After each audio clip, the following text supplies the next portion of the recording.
నొప్పి, నరాల వాపు వంటి లక్షణాలతో బాధపడుతున్నారా? వెరికోస్ వెయిన్స్ లో అత్యాధునిక చికిత్స ఏవిస్ వాస్కులర్ సెంటర్. నమస్తే రమగారు. నమస్తే జయ. రమగారు, తొలి ఏకాదశి. సో ఏకాదశి యొక్క విశిష్టత, మనం ఏ విధమైన పూజా విధానం పాటించాలి, విధి విధానాలు అన్నీ ఒక్కసారి మాట్లాడేసుకుందాం. తొలి ఏకాదశి నాడు విష్ణు పూజ చేస్తాం. ఈ ఏకాదశి ఏంటంటే ఈ వర్షాకాలానికి ముందు వస్తే ఆషాఢంలో వచ్చేది.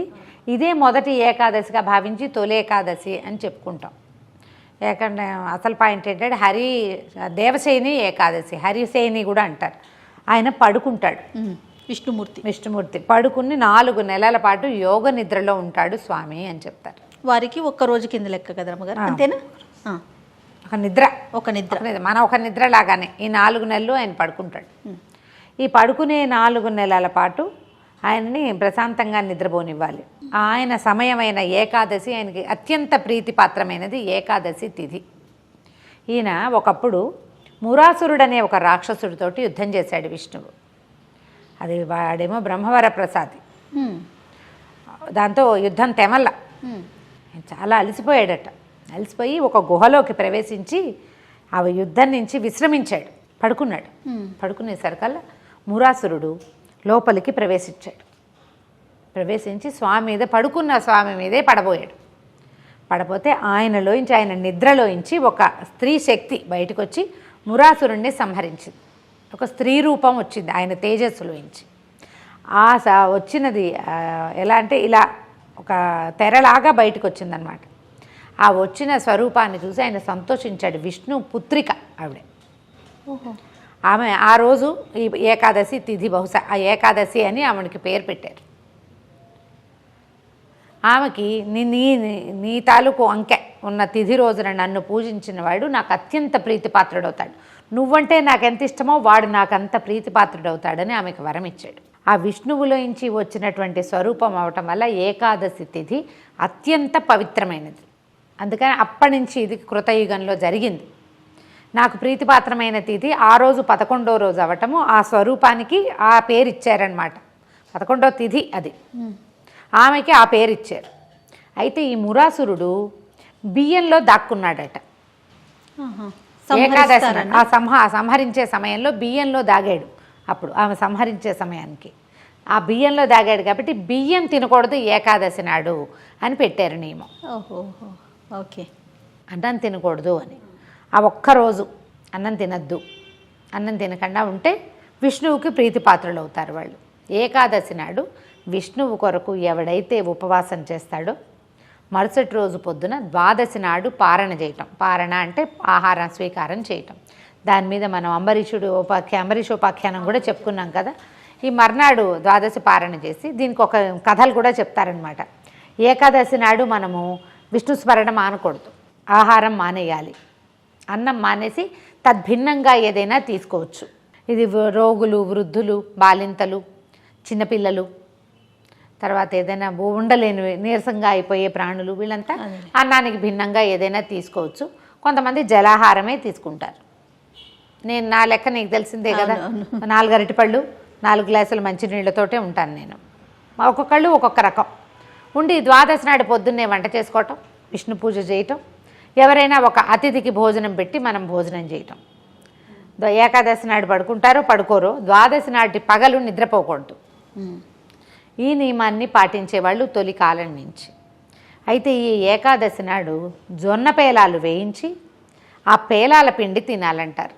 ఈ రోజున గనక ధాన్యంతో పేలాలు కాకుండా, మనం బియ్యంతో పేలాలు చేసుకున్న వడ్ల పేలాలు చేస్తాం కదా, వడ్ల పేలాలు కాకుండా, వడ్ల ఎందుకు వద్దంటే అతను మురాసురుడు ఉన్నాడు బియ్యంలో, అంచేత అది మానేసి జొన్నలతోటి పేలాలు చేసి వండకుండా, పేలాలని వండం కదా, వేపుతాం. వేస్తే ఆ పేలాలని పొడి చేస్తాం, బెల్లం కలిపి దాన్ని ప్రసాదంగా ఇవ్వటం. ఎవరికైనా జొన్న పేలాలు పంచితే ఎన్ని కణాలు మన చేతిలో నుంచి వెళ్తాయో అన్ని దివ్య సంవత్సరాలు స్వర్గంలో ఉంటాంట మనం. అందుకని పేలాలు పంచమంటారు. పేలపిండి పంచుతారు. పేలపిండే స్వామికి నివేదన చేస్తారు. కొంచెం అనంతపురము, కడప ఆ వైపు పేల ముద్దలను చేస్తారు. జొన్న పేలాలతోటి బెల్లపాకం బట్టి ముద్ద చేస్తారు, ఉడుకుతుంది అది. మన ప్రాంతంలో అసలు అది లేదు. పేలపిండే చేసుకున్నాం, పేల ముద్దలు చేస్తారు.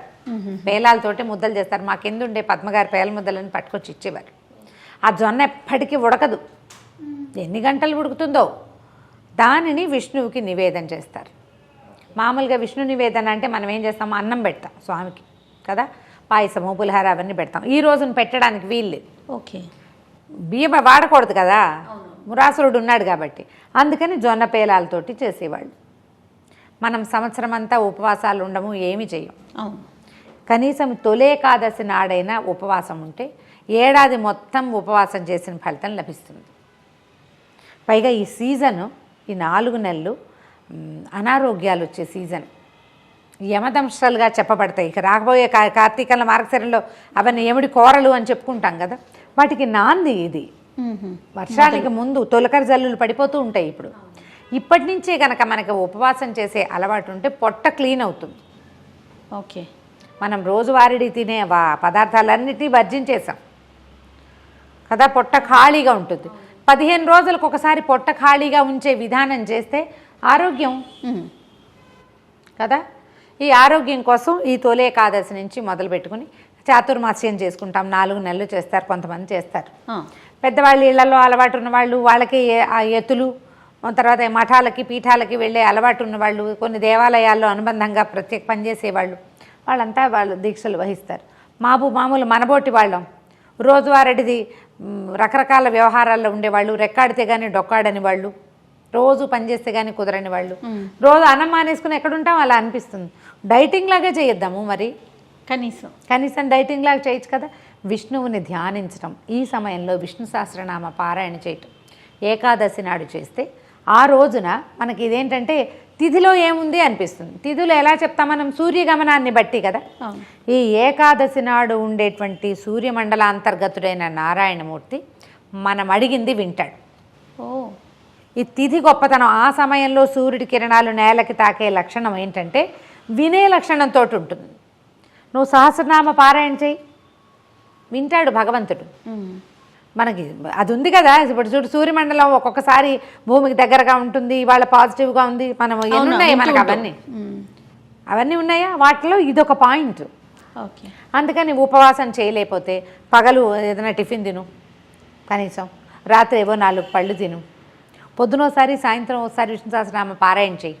ఈ రోజున ఎవరితోటి పోట్లాడిపోక, దుర్భాషలు ఆడద్దు, అబద్ధాలు ఆడద్దు, ఏ దొంగ పనులు చేయొద్దు. ఈరోజు నీ నియమం నీ బతుకుని కాపాడుతుంది. పెద్దవాళ్ళు మనకి ఇవన్నీ ఎవరు పెట్టారు, మన ముందు ఉన్న ఋషులు కదా.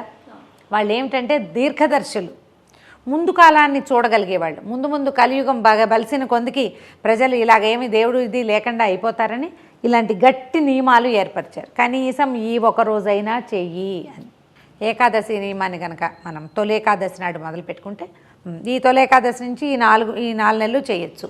ఓకే, లేదా మళ్ళీ తొలి ఏకాదశి దాకా చేస్తాను అని పెట్టుకో, ఒక సంవత్సరం, నెలకి 2 సార్లు. అద్భుతం కదా, నీకు ఆరోగ్యం బాగుపడుతుంది, బుద్ధి పరిపరి విధాల పోదు. ముందు నీకు తిథుల మీద దృష్టి ఉంటుంది, సూర్యుడి నడక మీద ఒక అవగాహన ఉంటుంది, మంచి చెడు క్రమశిక్షణ, మంచి చెడు తెలుస్తాయి. ఈ రోజు ఇది వాళ్ళ పౌర్ణమి అనే అవగాహన వస్తుంది. నీకు బతుకు ఒక కుదురొస్తుంది. ముందు మనకు కావాల్సింది అదే కదా, అది కదా. కాబట్టి ఇలాంటివి ఏవైనా చాదస్తాలుగా భావించద్దు. చాదస్తం కాదు ఇది, మనకి ఒక క్రమశిక్షణ నేర్చుకునే గట్టి విధానం. దీనికి ఆధ్యాత్మికత జోడించబడింది. నువ్వు అనుకున్నా అనుకోకపోయినా, నీకు నచ్చినా నచ్చకపోయినా, నువ్వు ఒక చోట ఒక నూనె పోసి ఒక దీపం పెడితే వెలుగు వస్తుందా రాదా? 200%. నేను అగ్గిపులు గీయటమే నాకు సరదా, వెలుగు వచ్చినా లేదా నాకు అక్కర్లేదని, నీకు అక్కర్లేకపోయినా నలుగురికి దారి చూపిస్తుంది నువ్వు పెట్టిన దీపం. ఇవి మనం చేసేవి ఆ దీపాలు లాంటివి. గీసి ఆర్పేసేది కాదు, వెలిగించాక నువ్వు వెలిగించాక దాని వెలుగు అది ఎక్కడెక్కడ వెళ్ళగలదో అంత దూరము దాని జ్యోతిని బట్టి అది వెళ్ళిపోతూ ఉంటుంది. ఆధ్యాత్మిక జ్యోతి కూడా అలాంటిదే, తెలియక వెలిగించినా కూడా. అప్పుడప్పుడు అనిపిస్తుంది రమ్మగారు, భారతదేశంలో పుట్టినందుకు మనం ఎంత అదృష్టవంతులు. మన మహర్షులు ఋషులు ఎన్ని అద్భుతమైన విషయాలని చెప్పారు కదా రమ్మగారు. అదే మిగతా దేశాల వాళ్ళకి ఈ అదృష్టం లేదేమో అని అనిపిస్తుంది. మన దాన్ని మనం వదిలిపెట్టేస్తున్నాము. ఎవరైనా చెప్తే దాన్ని చాదస్తంగా భావిస్తున్నాం. పోనీ మళ్ళీ ఇందులో కూడా కొంతమంది ఏం చేస్తారు, ఒక కాంప్లికేటెడ్ చేసేసుకుంటారు, చాదస్తాన్ని పెంచేసుకుంటారు. నీకు ఏ నియమం చెప్పబడిందో అందులో ఉండకుండా పక్కవాడి నియమం ఏదో చూసి అందులో కూడా దూకుదామనిపిస్తుంది. మనకెంతవరకు నియమం ఉందో అంతవరకు మనం అంతవరకే చేసి స్వధర్మ నిధనం చేయాలి. ఎవడైనా మీకేం చెప్పబడిందో అది చేయాలి, అది చేసి ముందుకెళ్ళిపోవాలి. పోనీ పక్క వైపు చూసినా అది పూర్తిగా చేయగలమా? చేయలేము. అది అది కదా సమస్య. చేయలేకపోతాం. ఎందుకంటే మనది కాని దాన్ని మనం ఆ భయం వేస్తూ ఉంటుంది కదా, అన్నిటికీ ఇది తప్పేమో అది తప్పేమో అని అనుమానంగా ఉంటుంది. నువ్వేం చేయాలో అది చేయి, నీకు చెప్పబడిన నియమం వరకు చేసుకో, హాయిగా వెళ్ళిపోతావు. ఈజీగా సులువుగా ఉండే ఉపాయాలు తీసుకో, అవును, దాన్ని నియమంగా పెట్టుకో, మానేయకుండా. ఏకాదశి నాడు నేను నా నియమం ఒకటే చేయ, మళ్ళీ పళ్ళు పళ్ళు ఏవో నీళ్ళు తాగండి, అంతే. ఏదైనా ద్రవ పదార్థం తీసుకోండి. ప్రధానమైనది చేస్తున్నారండి మీరు ఇట్లా? చాలా కాలం నుంచి చేయం. అంటే పెళ్లి కాకముందు అప్పుడు లేదు. మా అమ్మ వాళ్ళు ఉండేవాళ్ళు, మమ్మల్ని ఎప్పుడు ఉంచల. పెళ్ళైన తర్వాతే అలవాటు చేసుకున్నాం. మామూలుగా శనివారం రాత్రిపూట భోజనం చేయకపోవటాలు అవి ఉన్నాయి. కానీ ఏకాదశి నియమం, మీరు ఇవాళ తిథి ఏకాదశి అనగానే పొద్దున్నే మూతికి తాళం వేసుకోండి. నేను చెప్పబోయే నియమాలు అవి. ఎవరిని తిట్టద్దు, ఎవరితోటి పోట్లాడద్దు, నా హక్కు అని హక్కు కోసం కూడా పోట్లాడబోకండి. ఖచ్చితంగా దేవాలయానికి వెళ్ళండి. ఏదైనా ఒక విష్ణు సహస్రనామమో, ఒక అష్టోత్తరమో, ఏది కుదిరితే అది, ఓ వెంకటేశ్వర వజ్రకవచమో, విష్ణు సంబంధమైంది ఒక స్తోత్రాన్ని ఖచ్చితంగా కుదిరితే 2 పూట్ల పారాయణ చేసుకొని చదువుకోండి. ఎవరైనా చదువుతుంటే వాళ్ళతో గొంతు కలిపి చదవటం ప్రాక్టీస్ చేయండి. తప్పులుంటే వాటిని సరిదిద్దుకోండి. అంత పెద్దవి మన వల్ల కాదు. చిన్న శ్లోకం తీసుకోండి. శ్రీరామ రామ రామేతి రమే రామే మనోరమే సహస్రనామ తత్తుల్యం రామనామ వరానని ఖాళీగా ఉన్నంతసేపు అది చదువుకోండి. మీలో వచ్చే మార్పుని మీరే చూస్తారు. మీ జీవితంలో రాబోయే మార్పులకి మీరు ఇప్పుడు చదివింది, ఈ చేసిన నియమం పెట్టుకున్నాను చూడు, ఇది ఎలా కారణమవుతుందో మీకు తెలుస్తుంది. రమ్మగారు, ఒక పర్సనల్ క్వశ్చన్. మీరు చాలా సంవత్సరాల నుంచి చేస్తున్నారు కదా, ఆరోగ్యపరంగా అనేది మీకు తెలిసిపోతుంది, ఆధ్యాత్మికంగా మీరు అనుభవిస్తున్నారు కదా, ఏదైనా ఒక ఎక్స్పీరియన్స్ చెప్తారా? నేను ఇది అనుభవించాను జయ, ఈ తొలి ఏకాదశి ఇలా చేయటం వల్ల, తొలి ఏకాదశి రోజు నేను ఉపవాసం ఉండటం వల్ల ఆధ్యాత్మికంగా కానీ ఆరోగ్యపరంగా కానీ మీ ఎక్స్పీరియన్స్ ఏదన్నా ఉందా? జనరల్ ఆరోగ్యాలంటే నాకు జలుబులు అవి పెద్దగా చేయవు. అవును, జలుబు చేసినా పొద్దున ఉంటుంది, మధ్యాహ్నానికి ఉండదు. అవునవును. పొట్ట డిస్టర్బ్ అయితే నేను అన్నం మానేస్తా. తీవ్రంగా ఖాయిలా పడింది స్టమక్ డిస్టర్బెన్సెస్ వల్ల లేదు. ప్రతి 15 రోజులకి ఒకరోజు ఉపవాసం ఉంటాం. శనివారాలు నేను మామూలుగా రాత్రిపూట కూడా కొంచెమే తింటాను. సాటర్డే నైట్ నేనేం తిన్ను తాగను కూడా చేయ. అవును, సాయంకాలం తాగిన టీ తీసుకోరా, నథింగ్ డూయింగ్, మంచినీళ్ళు తాగుతా అంతే. ఓకే. ఈ మామూలుగా అయితే నా ఏజ్కి నాకు కొంచెం అనారోగ్యం, మా ఇంట్లో ఉన్న మిగిలిన వాటి దృష్ట్యా అందరికి స్టమక్ డిస్టర్బెన్సెస్ ఉన్నాయి మా ఇంట్లో. నాకు చాలా తక్కువ ఉంది. అది ఏకాదశి వల్లనే అనుకుంటా నేను, ఉపవాసం వల్లే. ఏకాదశి అంటే శనివారాలు కూడా ఉన్నాయి కదా, అదే ఉపవాసం వల్లనే. ఖచ్చితంగా ఆధ్యాత్మికంగా చెప్తాను జయ. నేను చిన్నప్పటి నుంచి భక్తురాలని అది కాదు, మామూలుగా అందరి పిల్లల్లాగానే ఆటకాయితనం, అల్లరి అన్నీ ఉన్నాయి నాకు. దీన్ని డెవలప్ చేయడానికి నాకు ఎవ్వరూ గురువు లేరు, ఆధ్యాత్మిక గురువు లేరు. ఇప్పుడు సభాముఖంగా కూడా చెప్పేస్తున్నాను అందరికీ. ఇప్పటిదాకా నేను ఎవరినైనా నా గురువుగా భావించినది లేనే లేదు, ఫాలో అయింది లేదు. అందరినీ ఊరికే జస్ట్ వాళ్ళ మాటలు వింటాను కానీ వాళ్ళని గురువుగా భావించి వాళ్ళ మాటలు అన్నీ ఫాలో అవటం, వాళ్ళు ఏది చెప్తే అది చేయాలనుకునే భావన రాలా నాకు. మా పెద్ద బావే నాకు విద్యా గురువు, మంత్ర గురువు కూడా. ఆయనే నాకు అష్టాక్షర ఉపదేశం చేసే బావే. ఆయన మా కాలేజీ ప్రిన్సిపల్ అవ్వటం వల్ల నా చదువు కూడా, మా పెద్ద బావ అంటే నేను బావా అంటే మా అక్క భర్తగా తెలుసు, అర్థమవుతుంది నీకు. నేను పుట్టడానికి కనీసం 15 సంవత్సరాల ముందు మా ఇంటికి వచ్చారు. మా అక్కయ్య పిల్లలు 4 పిల్లల్లో 3 నాకంటే పెద్దవాళ్ళు, మా వారి కంటే కూడా పెద్ద. Okay okay. మా పెద్దక్కయ్య చాలా పెద్దది కదా, లాస్ట్ కదా, నేను చివరి దాన్ని కదా. మా బావ వచ్చిన తర్వాత మా ఇంటికి మా అక్కయ్య పెళ్ళైన తర్వాత 8-10 ఏళ్లకో పుట్టే నేను. నాకు మా నాన్నగారితో కంటే మా బావతోటి ఎక్కువ చనువు. ఆయన తప్ప నాకు ఇంకో గురువు లేనే లేరు. ఆయన ఆధ్యాత్మిక గురువుగా ఆయన లేడు, జస్ట్ మంత్రోపదేశం చేశాడు మా బావ. నాకు నా అచీవ్మెంట్లన్నీ అయ్యో పెద్ద బావ లేడే అనుకుంటాను నేను. ఆయన సంతోషిస్తాడని. పెద్దబావ ఎప్పుడో పోయారు మా బావ, నా పెళ్ళికి ముందే. అవునా? సడన్ డెత్, అనారోగ్యం వచ్చిపోయారు అంతే తప్ప నాకు ఆధ్యాత్మిక గురువే లేరు. కానీ ఇవాల్టి నా ఆధ్యాత్మిక ప్రగతికి ఉపవాసాలు కారణమైనాయని భావిస్తాను జయ. నేను మా ఇంట్లో ఏం లేదు, మా అత్తవారింట్లో అంత పెద్దగా వాళ్ళు ఉంటారు కానీ కంపల్షన్ లేదు, చేయవలసిందే అలాంటివి మాకు లేవు. ఓకే. మిగిలిన వాళ్ళు ఎవరు చేయటం లేదు, మాకే ఉంది, మా ఇద్దరికీ ఉంది, మేము పెట్టుకున్నాం అది. ఎప్పుడైనా మనం ఆధ్యాత్మికంగా ముందుకెళ్ళాలంటే ఒట్టిగా చదవటము వినటమే కాదు, చేయటం కూడా 100% అండి చెయ్యాలి. ఏదో ఫాలో అయితేనే కదా చెప్పగలుగుతాం. నేను అలా ఒక సౌందర్యలహరి శ్లోకం తీసుకుంటాను, శుక్రవారాలు ఏదో ఒక శ్లోకం అంటూనే ఉంటాను. ఫోన్ లేకపోతే చేతిలో ఖాళీగా ఉంటే ఆ శ్లోకం నడుస్తూ ఉంటుంది. శుక్రవారాలు, మంగళవారాలు సౌందర్యలహరి శ్లోకం ఏదో ఒకటి చదువుకుంటా. ఇది కూడా నా జీవితంలోకి వచ్చి 7-8 సంవత్సరాలైంది. ఇప్పుడు ఈ మామూలు రోజుల శనివారాలేమో ముకుందమాల శ్లోకం పెట్టుకుంటాను ఒకటి. అది ఎట్లా అంటే ఇంకా అలా క్యాజువల్గా నడుస్తూ ఉంటుందన్నమాట. ఇంక జపాలు ఇంకా అవేం లేవు, ఒట్టుగా ఇలా అలా అలా అనుకుంటూ ఉంటా. ఏవో ఒక 3-4 శ్లోకాలు మళ్ళీ తిరిగి అవే వస్తుంటాయి. దానివల్ల నేను భగవంతుడికి చేరువవుతున్నాను. ఇప్పుడు నేను ఒక మాట చెప్తే ఎవరైనా వింటున్నారు కదా, అవును, నేను ఒకళ్ళకి నచ్చేలాగా కొన్ని చెప్పగలుగుతున్నాను. లక్షల మంది రమ్మగారు, ఒకరు కాదు కొన్ని లక్షల మంది ఫాలో అవుతున్నారు. నేను కొంతమందికి నచ్చేలా చెప్పగలుగుతున్నాను. కొంతమంది అయినా నా మాటల వల్ల వాళ్ళ జీవితంలో ఏదో ఒక చిన్న మార్పుని ప్రయత్నించగలుగుతున్నారు. వచ్చిందో లేదో ట్రై చేయగలుగుతున్నారు. కొంతమందికి నేను నచ్చుతున్నానంటే ఇది నా ఒకదాని ప్రజ్ఞ కాదు. ఈ ప్రజ్ఞకి ఆధ్యాత్మికమైన ప్రగతి కారణం అవుతుంది. అది ఆ ప్రగతికి కారణము మనం పెట్టుకునేటువంటి నియమం.